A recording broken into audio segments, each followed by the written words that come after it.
Hello and welcome to a new episode of Mole Thoughts. Today we are talking about the Mixer fallout. No, this is not about like streamers or anything like that. This is about how the industry has changed now in the 3 months that Mixer is gone. And there's been happening a lot, mostly behind the scenes, but things are happening and I can tell you they're not necessarily for the good. But wait, before you think, Mole, I don't care really. Like, I'm not a streamer. Man, I'm not even watching streams. I'm just watching YouTube videos. But believe it or not, this also affects you. And by the way, if you're wondering, yes, I'm running some Wasteland 3 in the background just so you have to look something at. This is from my live stream, so you're not really missing out anything here, and there shouldn't be any spoilers. But back to the topic itself. Mixer has now been closed for about 3 months, and the fallout is definitely there. People have been struggling to find a new place, other people have celebrated, but there have been people who have been said, man, I'm so glad that Mixer is now gone. I mean, that was basically for the best, right? What has Mixer done? Like, nothing really happened here, and it's like, yeah, it's good that Mixer is gone. Well, that's wrong. I mean, that is your opinion, of course, but it is from a pure, like, business perspective, it is not a good thing. Because we have now 3 big streaming sites left, and they already show that they are more than aware of Mixer being gone. Let's start with the number 1 here. Let's start with Twitch. When Mixer was still around, Twitch was releasing new features and actually also caring for the streamers and the viewers. Now, since good old Mixer is gone, that slowed down quite a bit, and some features already disappear, where Twitch is just like, yep, what are people supposed to do? Go to Facebook Gaming, go to YouTube? Now we are number 1 again, like nobody can do anything about it, and we are the kings again. And you see that. It is so unfortunate. Like, keep in mind, Mixer has brought a lot to the streaming place. Like, I know Mixer wasn't the biggest one, and if Microsoft would have actually thrown their full pressure behind Mixer, their capabilities, then Mixer would have been much more dangerous for the other streaming platforms. But Microsoft decided otherwise, so yeah, we know where that did go. But no matter the fact, Amazon and Twitch was aware of that, and they feared that. So they actually implemented and copied a lot of features Mixer had. Low latency, co-streaming, writing contracts with partners. Yes, I know Mixer did that to basically steal talent from Twitch and bring it over to Mixer, but that was the reason why Twitch finally realized, oh damn, our talent is worth money. We should probably do something to keep the talent on our platform. And that took them a while. So yay, great. Low latency. Like, before Mixer was really like pushing it hard, YouTube and Twitch were basically just saying, hey, we have a 30 seconds latency. Yeah, we could lower this, but that would cost us a bit more money. Why should we do it? And then Mixer came around with, yeah, we have 0.5 seconds latency. What do you have? Oh, okay, maybe we should do that. And one of the biggest things Mixer actually brought to the streaming space, a lot of streamers are living from today, is affiliate. Wait, Mixer introduced affiliate? What the hell? No, they didn't. Well, no, not really.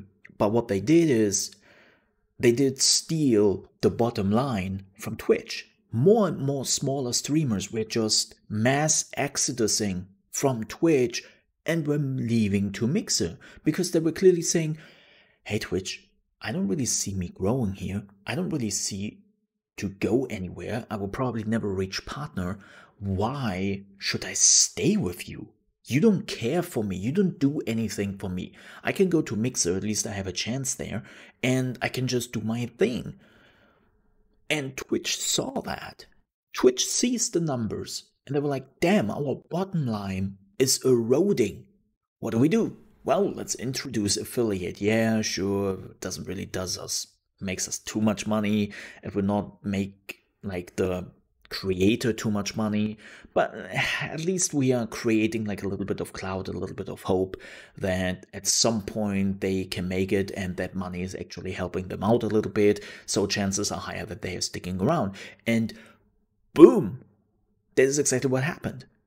Affiliate gave so many people hope and at least a little bit of income that they kept with Twitch, and it saved them the ass. Would we have affiliate today if Mixer wasn't there? I don't know, maybe. But I can definitely tell you, they speeded that process up. Like, even if it was in development, they definitely speeded up the process after they saw the numbers. So Twitch actually got pressured a lot from Mixer. But now, we barely see any new Twitch exclusive contracts. Like, I think they signed one new person, like, a few days ago, and there was a month in between they signed the last person, because, well, they now know where should they go, where should the top streamers go, right? Yeah, I know that some people will now say, well, YouTube and Facebook Gaming, yeah, we will talk about that in a minute. But Twitch sinks, disappears. I know this doesn't really has necessarily anything to do with Mixer close down, but it's another pressure point, right? Like, maybe Twitch would have kept Twitch Sings if Mixer would have still been around, and there was the chance that they might bring it back up and then people just move to Mixer. What I want to say is the pressure is gone. Yes, not every feature which is disappearing has anything to do with Mixer in itself, but the pressure Mixer produced is gone. The same goes, by the way, for the September. Look at September. Like, when the first September appeared like a few years ago, people were like, oh my god, this is really good. Yeah. And now September's just bad. Like, it doesn't really do anything for the creator. Yeah, maybe it does a little bit for Twitch, but this is really just keeping up a cool idea for the sake of it. But they changed the whole mechanics of this idea so much that most people won't use it. So Twitch has no reason to feel pressured anymore. I mean, who should pressure them now? YouTube? Yeah, let's talk about YouTube. YouTube gaming could be easily be the number one. They could dominate. They have the technology. They have the viewers. They have basically everything in place to be not only the number one video platform, but also the number one streaming platform. They could easily do it. But the problem is, YouTube has no ambitions. They don't. For them, streaming is there. Yeah, it does something. It brings some people to the platform. It helps with the channels of the streamers, aka content creators. Cool. That's all YouTube wants. And you know what? It is so annoying to see that. It makes me sad, because if YouTube actually would put some weight behind this and would actually put some energy and money into this, YouTube could pressure Twitch so much, like Mixer could have never done in their life. But when you look at YouTube, like, setting up a stream is kind of annoying. It's basically live recording a video and other people can watch it. The video itself can damage your channel with the viewing numbers, because live streams have normally less viewing numbers than the normal videos people are doing. So what happens a lot, especially for bigger channels, is they have, like, let's say they have 1 million views per video. I know this is one of the very big channels, but let's just take that as an example. You can crunch this down to lower numbers and it will be the same. But let's say somebody has 1 million views on their videos, all right? And then they're doing a live stream where they only get like 100,000 views at best, 80,000 views. The YouTube algorithm will be like, oh damn, they released a bad video. Well, I will remember that. And it can actually really damage. Like a lot of YouTubers have already explained that whenever they do a live stream on their main channel, that damages their videos which are coming afterwards with the viewing numbers. And that is bad. They have to fix it. The same goes for the viewers. Like the chat experience is kind of meh, right? Supporting a streamer is kind of so-so, could be better. Like everything is just half-assed. And I know that YouTube has announced like last year, yeah, we signed our first contractor, right? And we are like, look at us, we are now going at it. And now a year later, they haven't signed a new person at all, and they haven't really done anything, like nothing. I was like, where is that motivation, YouTube? Well, they don't need that anymore. Microsoft is gone. Mixer is gone. They don't have to fear anything in that area anymore. They're cool where they are. They have, again, no pressure to really push the things. So they're cool. But what is with Facebook gaming? Yeah, let's talk about Facebook gaming. Sure. So first things first, there will be a video coming up in a few days where I will talk about Facebook gaming in detail, because we have a lot to discuss and that will not fit into this video. This is my video about my personal experience with Facebook gaming behind the scenes, and what I can already tell you is, especially if you are European, Facebook gaming is horrible. Why is it European? Because you are getting different conditions than the people in the US, and the condition for Europeans are absolutely shit. That is the word I have to use here. And I know people are like, ooh, no cursing. Well, it really is. Like, it's really, really bad. And you don't want that. So, let's talk about Facebook gaming. The problem with Facebook gaming is very simple. The problem is Facebook. Facebook in itself is already under fire for like a lot of things here in the West. And it is a closed ecosystem. Like the live streaming feels scrappy. It feels like somebody has just set up a video player on Facebook and was like, hey, live streaming, yay. The experience is really not great. For a streamer, you basically have to open up a post on Facebook and then say it's a live post, and then you can do the live streaming. It's like super weird to do. Like it's not intuitive at all. But even for the viewer, like one of the craziest thing I've seen on Facebook, if you have never been there on Facebook gaming, is you need an account on Facebook to read chat. Not to interact with chat, but to read it. If you were going into a channel, you see like a more or less like a screenshot from the last 5 minutes of chatting, but nothing will happen. And I was first like, wait, is nobody talking this chat? Like, is nobody watching? Then I realized, no, that cannot be. There are 2,000 people in here. What? And then I logged in with a Facebook account, and then I saw that the chat was moving. So they basically hide that away, I assume because you are also chatting with your real name, that they try to hide that in some shape or form. Like, it's just so weird.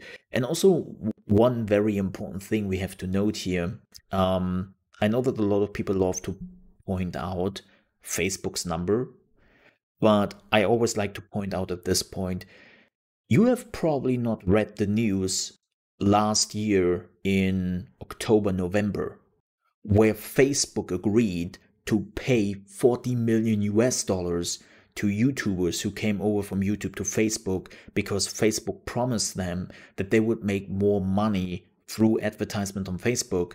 And they showed them the numbers and they were like, oh yeah, damn, we are coming to Facebook. And then they were there for a few months and realized, wait, those numbers are completely wrong.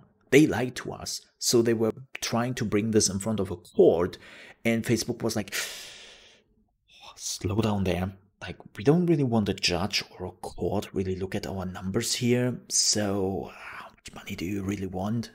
40 million? Yeah, cool. Here, take 40 million, and let's not bring that in front of a court or a judge, because let's not do that. Here's the 40 million. Yeah, that happened last year in October/November.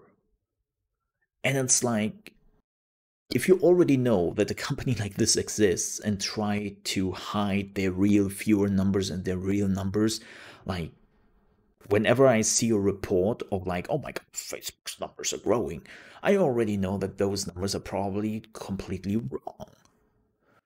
And Facebook itself also slowed down quite a bit. Like, sure, they took in like some of the Mixer streamers, they cherry picked quite a bit, by the way.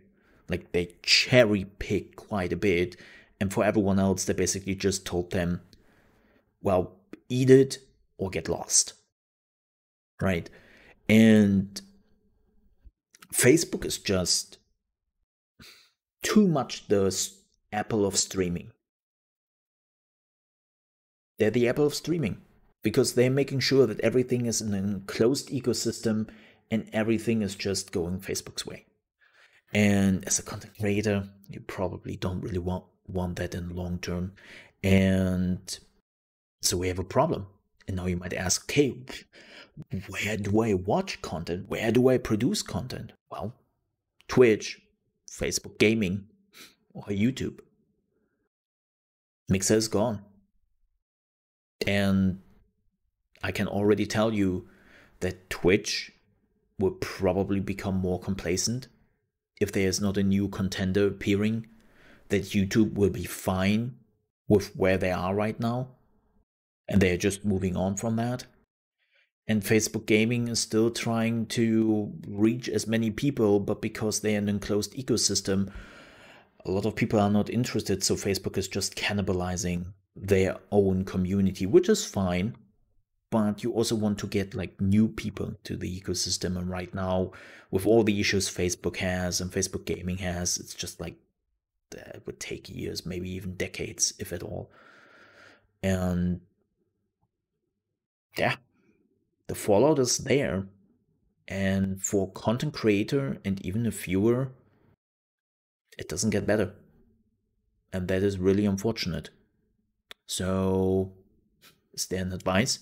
No, there isn't. It's basically just looking at the numbers, looking at the things which happened, and that's basically it. So maybe at some point there might be a new contender coming up who will mix up the whole power play we have right now. But till then, well, we have to deal with the hand we got. So let's do the best with it. Thank you so much for watching.